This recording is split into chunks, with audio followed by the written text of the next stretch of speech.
Saudara, pertanyaan katekismus hari ini sangat singkat dan sederhana. Apa itu doa? Dan jawabannya sebetulnya saudara bisa sangat panjang dan dari berbagai sisi. Kita bisa menjawab doa adalah nafas hidup dari orang Kristen. Doa adalah komunikasi antara kita sebagai anak dengan Allah sebagai Bapa. Atau doa adalah merendahkan diri di hadapan Allah. Saudara bisa dari berbagai sisi.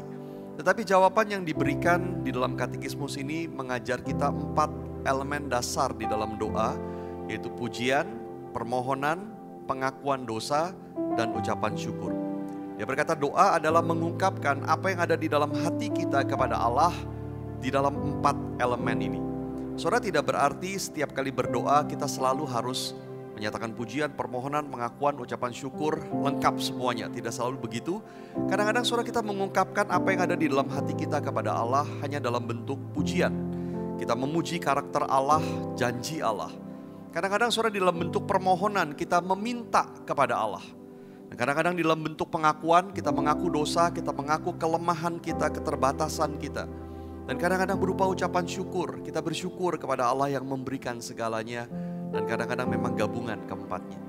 Saudara, John Piper memberikan contoh sederhana. Dia berkata begini saudara, ketika misalnya saya harus berkhotbah dan saya mulai ragu. Apakah saya mampu? Apakah saya tidak akan terlihat bodoh? Apakah saya akan ingat saya harus ngomong apa?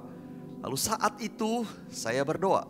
Saya mengaku di hadapan Tuhan, saya orang berdosa, saya tidak layak, saya memang tidak mampu, tapi saya mau menyerahkan diri untuk dipakai oleh Tuhan. Ini pengakuan. Lalu kemudian dia mulai memohon, Tuhan tolong saya, beri kemampuan, ingatan, kefasihan bicara, biar kuasamu nyata, biar namamu bukan nama saya yang ditinggikan. Itu permohonan. Dan kemudian mengingat janji Tuhan.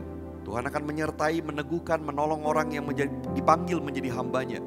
Maka saya pegang janji Tuhan dan saya memuji Tuhan. Engkau sanggup ya Tuhan untuk menolong. Engkau pemilik segalanya, Engkau pemilik hidupku. Terpujilah Engkau. Itu pujian. Dan setelah selesai berkhotbah, apapun yang terjadi, saya bersyukur kepada Tuhan dan percaya Tuhan akan memakainya seturut kehendak Tuhan. Itu ucapan syukur.